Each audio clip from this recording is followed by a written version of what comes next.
Olá pessoal, eu sou o professor João Trindade e agora a gente vai falar acerca do poder legislativo, a parte geral da temática constitucional sobre o poder legislativo que começa ali no artigo 44 da Constituição Federal. E aí essa primeira videoaula a gente vai dedicar a uma análise estrutural sobre o poder legislativo brasileiro, tanto na esfera federal quanto nas esferas distrital, estadual e municipal. Olha aqui no nosso esquema que a gente vai fazer, ó. A estrutura do poder legislativo brasileiro vai variar de acordo com a esfera federativa. Então, caso se trate da esfera federal, caso se trate das esferas estadual, distrital e municipal, aí a gente vai ter que modificar a nossa análise sobre a estrutura do poder legislativo. Por quê? Porque na esfera estadual, distrital e municipal, o poder legislativo ele é exercido de forma unicameral. Quer dizer, nessas esferas federativas existe apenas uma casa representativa desse poder de legislar, desse poder legislativo. Na esfera estadual, nós dizemos que são as assembleias legislativas. Na esfera distrital é a Câmara Legislativa, e na esfera municipal nós temos a Câmara Municipal como o órgão que exerce o poder legislativo. Já na esfera federal, não. Como nós sabemos, na esfera federal, o poder legislativo ele é exercido de forma bicameral. Bicameral por quê? Porque o poder legislativo, nos termos do próprio artigo 44 caput da Constituição Federal, o poder legislativo na esfera federal, ele é exercido pelo Congresso Nacional, que se compõe internamente de duas casas, a Câmara dos Deputados e o Senado Federal. Quer dizer, o poder legislativo é exercido por um órgão chamado Congresso Nacional. Este órgão, internamente, ele se compõe de duas câmaras, de duas casas legislativas, o Senado Federal e a Câmara dos Deputados. Por isso, salvo referência em contrário, quando a Constituição fala poder legislativo da esfera federal, ela está falando do Congresso Nacional. Eu sempre comparo o Congresso Nacional ao coração. Do mesmo jeito que o nosso coração, ele tem também estruturas internas, ventrículos, etc. Na mesma forma, da mesma maneira, o Congresso Nacional também se compõe, como eu disse, internamente de duas casas, a Câmara e o Senado Federal. Isso, inclusive, é uma constante nos países que adotam a forma federativa, porque justamente a Câmara é designada e desenhada para representar a população, o povo, enquanto que o Senado é desenhado para representar a federação. Todo país que é uma federação adota o sistema bicameral. Embora nem todo país que adote o sistema bicameral seja uma federação, veja-se o caso da Inglaterra, em que nós temos duas casas legislativas, mas por questões de tradição. Mas de qualquer maneira, todo país que adota a forma federativa, como é o nosso caso, vai ter necessariamente um legislativo com a estrutura bicameral. Existem, porém, dois tipos de bicameralismo. O bicameralismo igual, em que as duas casas não têm hierarquia entre si e exercem atribuições semelhantes, e o bicameralismo desigual, em que uma casa tem superioridade hierárquica em relação à outra. Embora isso não seja muito comum de cair em prova objetiva, em provas discursivas, em que a gente precise verticalizar esse conteúdo, vale a pena você fazer essa referência de que na esfera federal se adota o bicameralismo do tipo igual. Eu vou até colocar aqui no nosso esquema, acompanha comigo, ó. No nosso esquema, então, eu vou colocar que é o sistema bicameral e vou relembrar você que é o sistema bicameral do tipo igual, tá?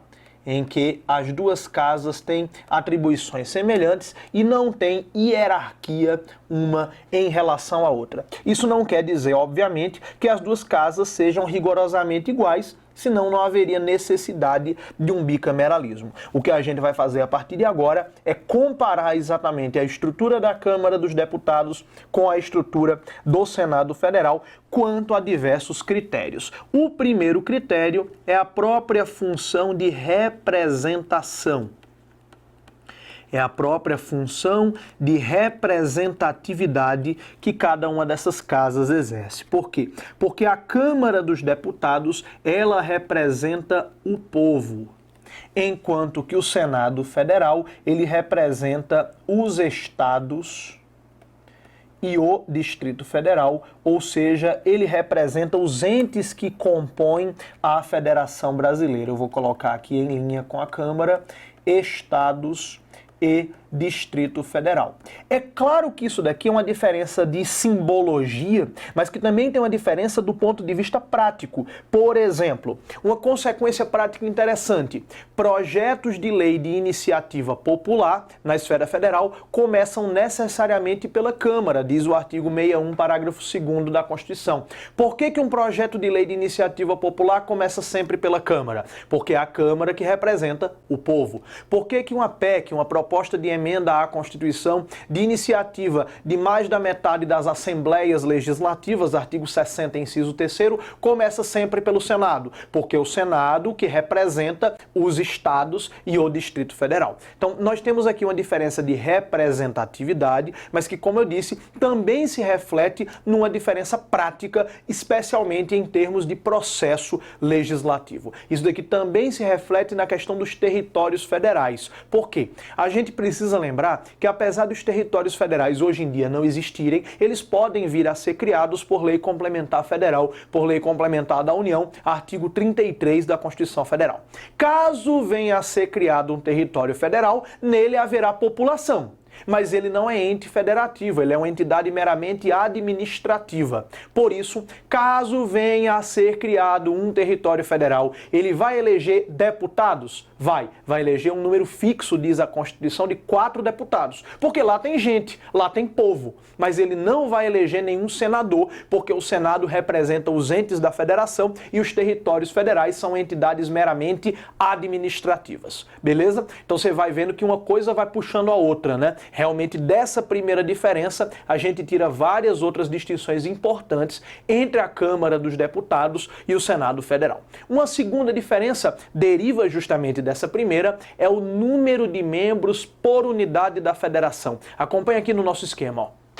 O número de deputados por estado e o número de senadores por estado também varia, também é diferenciado.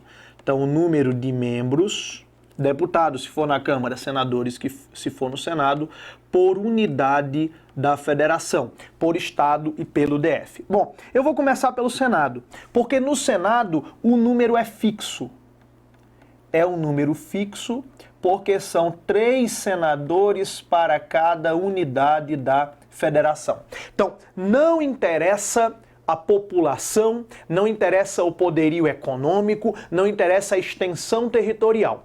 Cada estado e o Distrito Federal elegem 3 senadores. O número é fixo porque o Senado representa a Assembleia do grande condomínio que é a Federação Brasileira. Num condomínio, seja a kitnet, seja a cobertura triplex top house, todas vão ter direito a um voto. Na Federação Brasileira, cada apartamento, independentemente do seu tamanho e do número de habitantes, tem direito a 3 votos, que são 3 senadores. Já no caso da Câmara dos Deputados, não. A Câmara dos Deputados representa o povo, representa a população brasileira. Então, o número de deputados deve ser proporcional à quantidade de povo que há em cada estado e no Distrito Federal. Por isso eu vou colocar aqui no nosso esquema, olha só, a quantidade de deputados para cada estado da federação é um número que é variável. Quer dizer, não é um número fixo, é um número variável, é um número que, aliás, não é fixado na Constituição, é fixado em lei complementar. Então, não tem um número previsto na Constituição. Hoje em dia, especificamente, eu vou até colocar aqui, porque tem algumas questões de prova que cobram especificamente números, né? Hoje em dia, nós temos 513 deputados, número fixado em lei complementar e nós temos 81 senadores, porque são exatamente 26 estados mais o Distrito Federal 27 vezes 3, 81. Então, o número de deputados, ele pode ser alterado por lei complementar, porque ele é um número que é variável. O que a Constituição fixa é que esse número deve ser proporcional à população de cada estado. Proporcional à população de cada estado. Cuidado, eu vou até grifar aqui, não é proporcional ao eleitorado, é proporcional à população. Você sabe que o eleitorado, ele é definido pelo domicílio eleitoral. A população é definida pelo domicílio civil, quantas pessoas moram naquele estado. Então não interessa o número de eleitores, interessa a população, o número de habitantes. Só que se fosse uma regra de 3 simples, ficava mais fácil. Mas a Constituição trouxe aqui uma regra de 3, uma proporcionalidade, mas com um piso por estado e com um teto por estado. Isso pode parecer uma banalidade, mas isso tem muita influência na composição da Câmara, por isso é extremamente cobrado em prova de concurso, qualquer que seja o nível. O piso é de 8 deputados para os estados menos populosos e de 70 deputados para o estado mais populoso, que atualmente é São Paulo. Vamos colocar aqui também no nosso esquema, olha só, o mínimo, esse número é proporcional, mas respeitado o mínimo de 8 deputados. Então, Alagoas, Sergipe, Roraima, Rondônia, Acre e o Distrito Federal, Amapá também, tem 8 deputados. Já o máximo é o máximo de 70 deputados para cada estado da federação, que é o caso de São Paulo. Isso torna o número, o cálculo de cada estado extremamente sofisticado, porque você tem uma proporcionalidade, mas com piso e teto. E aí você vai ter, por exemplo, a Paraíba elege 12 deputados, o Rio Grande do Sul, se eu não me engano, elege 36, o Rio de Janeiro elege 54. O importante é você saber, primeiro, o número de deputados não pode ser alterado por nenhum outro instrumento jurídico que não seja lei complementar, ou por emenda à Constituição, claro, mas ordinariamente só por lei complementar. Essa lei complementar tem que respeitar o piso de 8 e o teto de 70 deputados, às vezes cai em prova mudando esses quantitativos, é preciso que você fique bastante atento a isso. Uma outra diferença em relação à Câmara dos Deputados e ao Senado Federal é a questão do sistema eleitoral utilizado. É a questão do sistema de eleição que é utilizado para compor a Câmara e para compor o Senado Federal. Você sabe que no mundo existem 2 grandes sistemas eleitorais. O sistema majoritário e o sistema proporcional. O Brasil, na sua crônica indecisão, na hora de escolher qual seria o sistema eleitoral adotado para deputados ou para senadores, ele ficou na dúvida e adotou os 2. Um sistema para a eleição de deputados, outro sistema para a eleição de senadores. Então eu vou colocar aqui, depois a gente vai ter uma videoaula específica só para falar dos sistemas eleitorais. Mas de antemão eu já quero deixar registrada aqui essa diferença no nosso esquema. Acompanha comigo, ó. Vamos colocar aqui, ó, terceira diferença, que é o sistema eleitoral. Não estou mais falando do número de membros por unidade da federação, isso já passou. Agora eu estou falando do sistema eleitoral. O sistema de eleição para deputados é o sistema proporcional, que é aquele em que você vota na legenda e secundariamente você vota no candidato, em que o número de deputados para cada partido é proporcional à votação do partido, enquanto que para senadores adota-se o critério majoritário, em que você vota numa chapa e a chapa mais votada está eleita. Uma chapa que é formada por um senador e 2 suplentes, especificamente o majoritário do tipo simples, que é o majoritário de turno único. Toma cuidado com essa questão do majoritário, do critério majoritário para senador, tá? Se cair na sua prova dizendo que os senadores são eleitos pelo sistema majoritário, ponto, já está certo.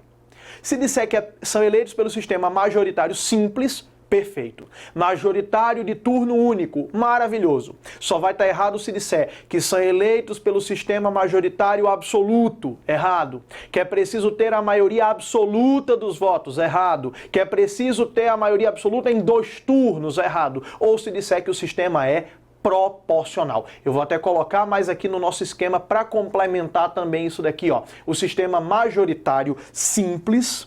Eu vou puxar daqui também para a gente especificar que esse majoritário simples significa o majoritário de turno único.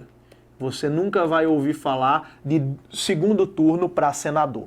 Já para deputado, a gente vai ter o sistema proporcional, em que você tem a lista dos mais votados e aí você vê a distribuição de vagas proporcionalmente à votação de cada partido. Como eu falei, a gente vai ter ainda outra videoaula especificamente para falar de sistemas eleitorais, de sistema proporcional e de sistema majoritário. Mas só você memorizar isso daqui já te faz acertar várias questões de prova, mesmo em concursos bastante avançados. Mas eu preciso fazer aqui algumas observações importantes. Acompanha comigo no esquema, ó. Eu falei aqui que o número de membros da Câmara é variável para cada estado, mas faltou falar do território, né? Para a gente lembrar, eu vou colocar aqui na forma de uma observação, para a gente lembrar que cada território vai eleger um número fixo de deputados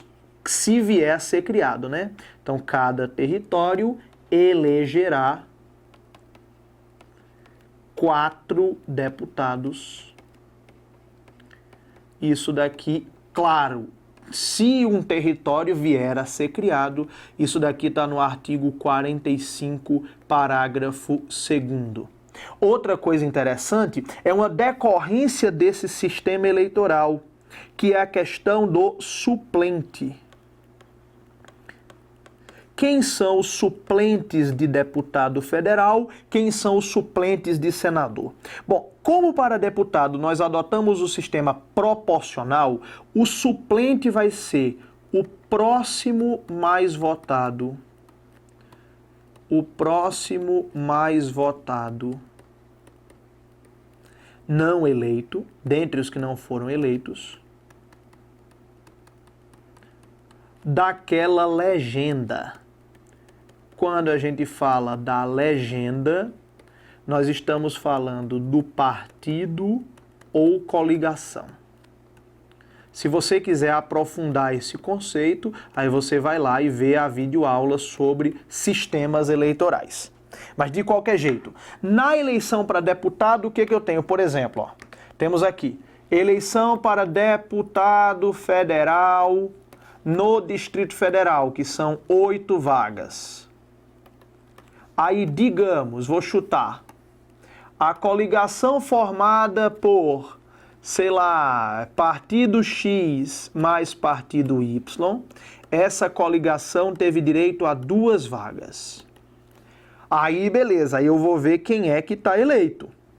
Vamos ranquear os candidatos. O primeiro mais votado foi o deputado Wescleison. Segunda mais votada, deputada Sinforosa. Terceira mais votada, deputada Janicleia.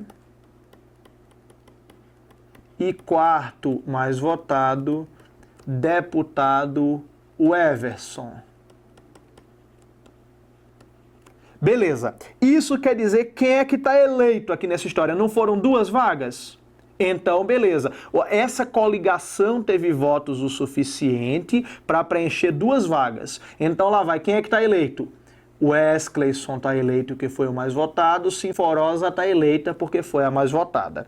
Ok. E aí, o que acontece com os demais? Os demais são suplentes. Janicleia é a primeira suplente, o Everson é o segundo suplente e assim sucessivamente. Se morrer o Wescleison, aí assume o primeiro suplente. Se morrerem o Wescleison e Sinforosa renunciar, assume o primeiro suplente e o segundo suplente e assim sucessivamente. Por isso eu coloquei, ó, aqui, o suplente no sistema proporcional é o próximo mais votado, que não foi eleito, daquela legenda, daquele partido, se o partido concorreu sozinho, ou daquela coligação, se o partido concorreu coligado. Se você tiver dúvida, você vai assistir a videoaula específica sobre sistemas eleitorais. Agora, para senador não é assim. Tem muita gente que defende que para senador eu deveria ter como suplente o próximo mais votado. Mas isso não faz o menor sentido na eleição majoritária. Na eleição majoritária, os candidatos brigam entre si, disputam entre si, são projetos antagônicos. Então não faz sentido. Seria a mesma coisa que dizer, sei lá, na eleição de 2014...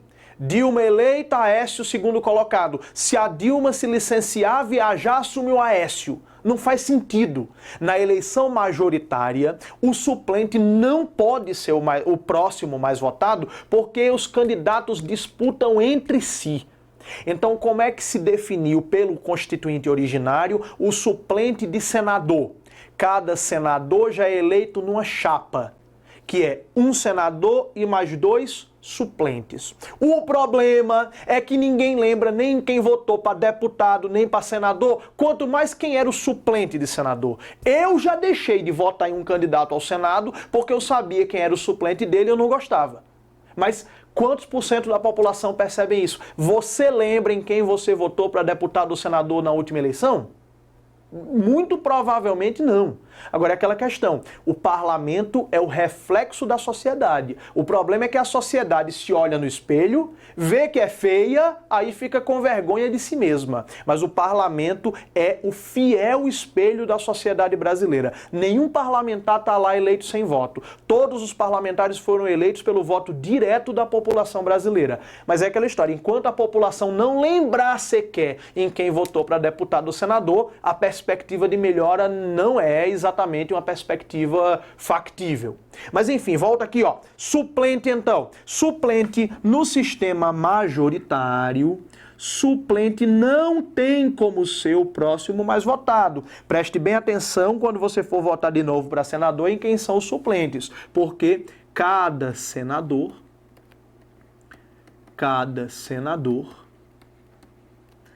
é eleito numa chapa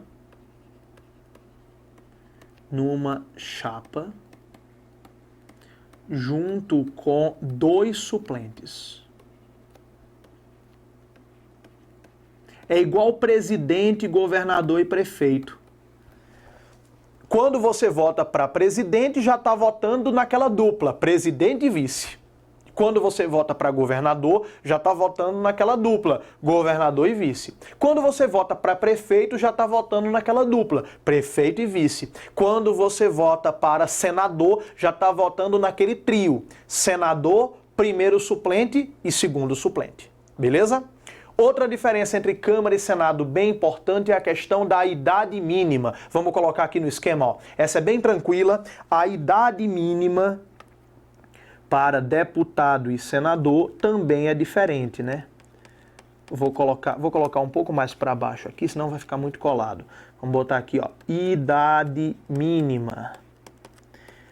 A idade mínima também é uma diferença importante, porque a idade mínima para ser senador é a idade mínima de 35 anos, ao passo que a idade mínima para ser deputado é bem mais baixa, a idade de 21 anos.